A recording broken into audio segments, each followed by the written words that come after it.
नमस्ते। Government polytechnic college Hanumangarh के YouTube channel GPC Hanumangarh पर आपका स्वागत है। हम सर्किट थ्योरी में लाप्लास ट्रांसफॉर्म के बारे में पढ़ रहे थे। पिछले लेक्चर में हमने लाप्लास ट्रांसफॉर्म के इंट्रोडक्शन, लाप्लास ट्रांसफॉर्म के बेसिक्स और कुछ इंपॉर्टेंट सिग्नल्स के लाप्लास ट्रांसफॉर्म के बारे में पढ़ा। आज के लेक्चर में हम हमारे जो बाकी के इम्पोर्टेंट सिग्नल हैं उनके लाप्लास ट्रांसफॉर्म के बारे में पढ़ेंगे। तो चलिए शुरू करते हैं। पिछले लेक्चर में हमने impulse function, unit step function, ramp function, exponentially decay और एक्सपोनेंशियली राइज फंक्शन के लाप्लास ट्रांसफॉर्म के बारे में पढ़ा था। आज हम साइन फंक्शन के लाप्लास ट्रांसफॉर्म के बारे में पढ़ते हैं। हमारे पास में function F of T equal है साइन ओमेगा टी, और जब हम साइन ओमेगा टी को एक्सपोनेंशियल फॉर्म में लिखते हैं तो होगा E power J omega T minus e power minus J omega T divided by 2j, और ये हमारे पास में आता है Euler's formula E power J omega T equal to होता है cos omega T plus J sine omega T. Function F of T का लाप्लास ट्रांसफॉर्म फाइंड करना है तो हम इंटीग्रेशन करते हैं 0 से infinity F of T dot E power minus S T D T, और यहाँ पे हमारे पास में फंक्शन एफ ऑफ टी है साइन ओमेगा टी।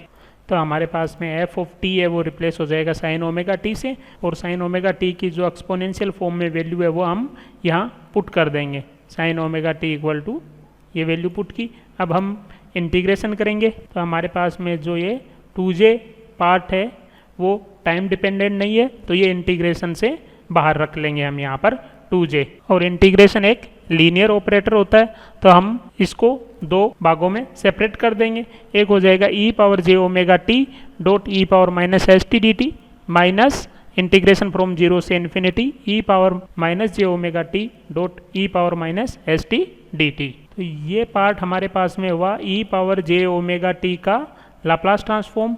तो ई पावर जे omega t exponentially rise function है तो इसका लाप्लास ट्रांसफॉर्म हो जाएगा 1 अपॉन एस माइनस जे ओमेगा। सेकेंड पार्ट था हमारे पास में इंटीग्रेशन 0 से इन्फिनिटी ई पावर माइनस जे ओमेगा टी डॉट ई power minus S T D t. तो ये होगा हमारे पास में exponentially decay function e power minus जे ओमेगा टी का लाप्लास। तो एक्सपोनेंशियली डीके फंक्शन का लाप्लास होता है 1 upon s plus j omega. तो हमारे पास में यहाँ से आ जाएगा 1 अपॉन एस माइनस जे ओमेगा, और यहाँ से आ जाएगा 1 upon s plus j omega. उसके बाद में हम एलसीएम लेते हैं, वो आएगा हमारा एस माइनस जे omega into S plus j omega. उसको सोल्व करेंगे तो हमारे पास में आएगा यहाँ से 2j है वो 2j से कैंसिल हो जाएगा। तो एफ ऑफ एस की वैल्यू आएगी हमारे पास में omega upon S square plus omega square. तो हमारे पास में साइन ओमेगा टी का लाप्लास ट्रांसफॉर्म हो जाएगा omega upon S square plus omega square. हमारे पास में एग्जाम्पल है F of T equal to sine 2t। हमको इसका लाप्लास ट्रांसफॉर्म फाइंड करना है। हमको पता है कि साइन ओमेगा टी का लाप्लास ट्रांसफॉर्म होता है omega upon S square plus omega square. इस फंक्शन को इससे कंपेयर करेंगे तो ओमेगा की जगह है 2, तो हम ओमेगा को रिप्लेस करेंगे 2 से, तो हमारा लाप्लास ट्रांसफॉर्म आएगा 2 upon S square plus 2 square, वो होगा हमारा 2 upon S square plus 4। Next function है हमारा cosine function F of T equal to cos omega T, और कोस ओमेगा टी को एक्सपोनेंशियल फॉर्म में लिखते हैं हम e power J omega T plus e power minus J omega T divided by 2। तो जो ये लाप्लास ट्रांसफॉर्म की इक्वेशन है यहाँ पर एफ ऑफ टी है वो रिप्लेस हो जाएगा कोस ओमेगा टी से। हमारे पास में ये 2 है कांस्टेंट, इसको हम इंटीग्रेशन से बाहर रख लेंगे तो 1/2 आ जाएगा, और हमारे पास में यहाँ पर आ जाएगा एक पार्ट हो जाएगा इंटीग्रेशन 0 से इन्फिनिटी ई पावर जे ओमेगा टी डॉट ई power minus S T D t. दूसरा पार्ट हो जाएगा इंटीग्रेशन फ्रॉम 0 से इन्फिनिटी ई पावर माइनस जे ओमेगा टी डॉट ई power minus S T D t. तो ये पार्ट तो है एक्सपोनेंशियली राइज फंक्शन का, तो एक्सपोनेंशियली राइज के लिए लाप्लास ट्रांसफॉर्म होगा 1 अपॉन एस माइनस जे ओमेगा। ये फंक्शन है वो है एक्सपोनेंशियली डीके फंक्शन, तो एक्सपोनेंशियली डीके फंक्शन के लिए लाप्लास ट्रांसफॉर्म होता है 1 upon s plus j omega. तो यहाँ पर आ जाएगा 1 upon s plus j omega. उसके बाद में हम इसको सोल्व करेंगे तो हमारे पास में ये आएगा, यहाँ पर 2 और 2 है वो आपस में कैंसिल हो जाएंगे। तो हमारे पास में एफ ऑफ एस की वैल्यू आएगी S upon S square plus omega square. तो कोस ओमेगा टी का लाप्लास ट्रांसफॉर्म होता है S upon S square plus omega square. हमारे पास में एग्जाम्पल है F of T equal to cos 3t और इसका हमको लाप्लास ट्रांसफॉर्म फाइंड करना है। तो कोस ओमेगा टी का लाप्लास होता है S upon S square plus omega square. यहाँ पर ओमेगा की वैल्यू है 3 तो ओमेगा रिप्लेस हो जाएगा 3 से। तो हमारे पास में कोस 3t का लाप्लास ट्रांसफॉर्म आएगा s upon S square plus 3 square जो होगा s upon S square plus 9। Next function है हमारा sine hyperbolic f of T equal to sine hyperbolic omega t. Sine hyperbolic omega T को exponential form में हम लिखते हैं e power omega T minus e power minus omega T divided by 2। तो हमारे पास में एफ ऑफ टी रिप्लेस हो जाएगा साइन हाइपरबोलिक ओमेगा टी से। तो यहाँ पर ये 2 है वो कांस्टेंट पार्ट है, ये इंटीग्रेशन से बाहर आ जाएगा और बाकी का है वो 2 पार्ट में सेपरेट करेंगे हम। एक इंटीग्रेशन हो जाएगा e power omega t dot ई power minus S T D t limit 0 से इन्फिनिटी। दूसरा इंटीग्रेशन हो जाएगा इंटीग्रेशन फ्रॉम 0 से infinity e power minus omega t dot ई power minus S T D t. तो ये एक एक्सपोनेंशियली राइज फंक्शन है तो इसका लाप्लास ट्रांसफॉर्म हो जाएगा 1 अपॉन एस माइनस ओमेगा और ये एक्सपोनेंशियली डीके फंक्शन है, इसका लाप्लास हो जाएगा 1 अपॉन एस प्लस ओमेगा।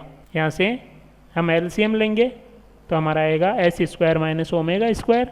यहाँ से ये 2 से कैंसिल हो जाएगा और फंक्शन आएगा हमारे पास में omega upon S square minus omega square. तो साइन हाइपरबोलिक ओमेगा टी का लाप्लास ट्रांसफॉर्म होगा omega upon S square minus omega square. Sine function और हाइपरबोलिक साइन फंक्शन में जो डिफरेंस है वो ओनली डिनोमिनेटर में साइन फंक्शन का लाप्लास ट्रांसफॉर्म होता है omega upon S square plus omega square, जबकि साइन हाइपरबोलिक फंक्शन का लाप्लास ट्रांसफॉर्म होता है omega upon S square minus omega square. Next function है हमारे पास में hyperbolic cosine function F of T equal to हो जाएगा कोस हाइपरबोलिक ओमेगा टी और कोस हाइपरबोलिक ओमेगा टी को एक्सपोनेंशियल फॉर्म में हम लिखेंगे e power omega T plus e power minus omega T divided by 2। यहाँ से ये 2 पार्ट में कन्वर्ट हो जाएगा, 2 है वो बाहर आ जाएगा। इंटीग्रेशन 0 से infinity e power omega t dot ई power minus S T D T और इंटीग्रेशन फ्रॉम 0 से infinity e power minus omega t dot ई power minus S T D t. तो इस पार्ट का लाप्लास ट्रांसफॉर्म हो जाएगा 1 upon S minus omega और इस part का लाप्लास ट्रांसफॉर्म हो जाएगा 1 अपॉन एस प्लस ओमेगा। फिर हम यहाँ से एलसीएम लेंगे तो वो आएगा हमारा S square minus omega square. यहाँ से ये 2 से कैंसिल हो जाएगा और फंक्शन एफ ऑफ एस की वैल्यू आ जाएगी हमारे पास में S upon S square minus omega square. तो कोस हाइपरबोलिक ओमेगा टी का लाप्लास ट्रांसफॉर्म होता है S upon S square minus omega square. यहाँ पर भी कोस हाइपरबोलिक फंक्शन और कोस फंक्शन के लाप्लास ट्रांसफॉर्म में ओनली डिनोमिनेटर में डिफरेंस होता है। कोस फंक्शन का लाप्लास ट्रांसफॉर्म होता है S upon S square plus omega square और कोस हाइपरबोलिक ओमेगा टी का लाप्लास ट्रांसफॉर्म होता है S upon S square minus omega square. Next function है हमारे पास में टी की power N function F of T equal to T की पावर एन और यहाँ पर एन है वो हमारा एक पॉजिटिव इंटीजर है। तो F of S equal to होता है इंटीग्रेशन 0 से infinity F T dot T power minus S T D T. F of T की जगह हम रिप्लेस करेंगे टी की पावर एन तो हमारे पास में हो जाएगा इंटीग्रेशन फ्रॉम 0 से infinity T power N dot ई power minus S T D T. यहाँ पर हम एस डॉट टी को रिप्लेस करते हैं यू से। टी हमारे पास में एक वेरिएबल था और यू एक अनदर वेरिएबल है हमारे पास में। तो यहाँ से टी की वैल्यू आ जाएगी हमारे पास में यू बाई एस और टी का डिफ्रेंशिएशन करेंगे तो डी टी की वैल्यू आ जाएगी हमारे पास में डी यू बाई एस। तो हम इस फंक्शन में टी की जगह रखेंगे u बाई एस और dt की जगह रखेंगे du बाई एस। यहाँ पर डिनोमिनेटर में s की पावर n है और यहाँ पर डिनोमिनेटर में s की पावर 1 है तो डिनोमिनेटर में s की पावर आ जाएगी n प्लस 1 और ये एक कांस्टेंट है तो इसको इंटीग्रेशन से हम बाहर रखेंगे और हमारा इंटीग्रेशन बचेगा 0 से इन्फिनिटी u की power n dot E power minus u D you और हमारे पास में जो इंटीग्रेशन है 0 से infinity u power n dot E power minus u D you और वो होता है हमारे पास में गामा n प्लस 1। तो यहाँ से हमारे पास में आ जाएगा gamma N plus one divided by S power N plus one.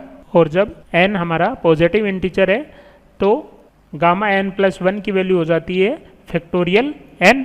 तो हम यहाँ पर जो गामा एन प्लस वन है उसको रिप्लेस कर देंगे फैक्टोरियल एन से, तो हो जाएगा factorial N divided by S power N plus one. तो टी की पावर एन का लाप्लास ट्रांसफॉर्म होता है factorial N divided by S की पावर एन प्लस वन। और यहाँ पर एन है वो एक पॉजिटिव इंटीजर है। हमको लाप्लास ट्रांसफॉर्म फाइंड करना है टी क्यूब का टी पावर थ्री का। यहाँ पर एन की वैल्यू क्या हो जाएगी, हमारे पास में थ्री है, तो factorial three divided by S की power three plus one. Factorial three की वैल्यू होगी three into two into one, तो हमारे पास में आएगा six divided by S power four. Next example है हमारे पास में F of T equal to root under t, और इसका हमको लाप्लास ट्रांसफॉर्म फाइंड करना है। तो रूट अंडर टी को हम लिख सकते हैं T power one by to, और जब हमारे पास में टी की पावर इंटीजर ना होके एक फ्रैक्शनल वैल्यू होती है तो हम ये फॉर्मूला यूज़ करते हैं। Laplace of T power N equal to होता है gamma N plus one divided by S power N plus one, जब एन की वैल्यू फ्रैक्शनल वैल्यू है। तो यहाँ पर एन की वैल्यू है वन बाई टू, तो एन को रिप्लेस करेंगे वन बाई टू से, तो हमारे पास में आ जाएगा gamma one by two plus one divided by S power one by two plus one. और गामा एन प्लस वन की वैल्यू होती है एन गामा एन, तो यहाँ पर एन प्लस वन से कंपेयर करेंगे तो एन की वैल्यू है वन बाई टू, तो gamma one by two plus one की वैल्यू हो जाएगी हमारे पास में one by to gamma one by two divided by S की पावर थ्री बाई टू। और गामा वन बाई टू की वैल्यू है वो होती है रूट अंडर पाई, तो root under pi divided by two into S power three by two. तो हमारे पास में रूट अंडर टी का लाप्लास ट्रांसफॉर्म होता है root under pi divided by two into S power three by two. Next lecture में हम Laplace transform की प्रॉपर्टीज़ के बारे में पढ़ेंगे। धन्यवाद।